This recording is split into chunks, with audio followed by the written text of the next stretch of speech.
બારડોલીમાં એક સગીરાને social media થકી પ્રેમજાળમાં ફસાવી પ્રેમીના 3 સાથી મિત્રોએ પણ સગીરાને પ્રેમ સંબંધ જાહેર કરવાની ધમકી આપી હતી. સગીરાએ બારડોલી ટાઉન પોલીસમાં ફરિયાદ આપતા ગણતરીના કલાકોમાં પોલીસે 4 હવસખોરોની અટકાયત કરી છે.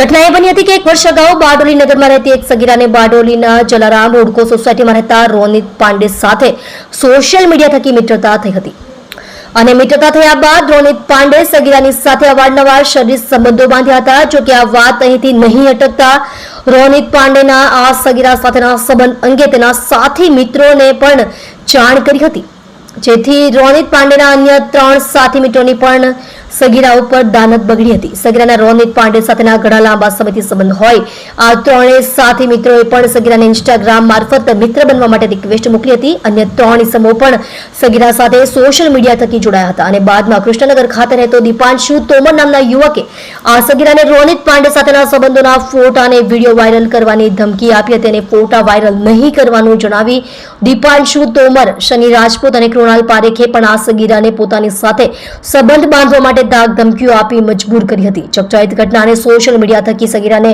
બદકૃત્યમાં ફસાવવા બદલ બારડોલી પોલીસ પણ હરકતમાં આવી હતી અને હરકતમાં આવેલી બારડોલી પોલીસે રોનિત પાંડે, દીપાંશુ તોમર, શનિ રાજપૂત તેમજ કૃણાલ પારેખ નામના 4 હવસખોરોની અટકાયત કરી લેવાઈ હતી. જોકે આ 4 પૈકી બારડોલીના રજની ગંધારો હાઉસમાં રહેતો કૃણાલ પારેખ અગાઉ પણ અનેક યુવતીઓ સાથે પ્રેમ સંબંધ બાંધી લગ્નની લાલચ આપી અને યુવતીઓને પોતાની પ્રેમ જાળમાં ફસાવી ચૂક્યો હોવાની પણ વિગતો પોલીસ સમક્ષ બહાર આવી છે.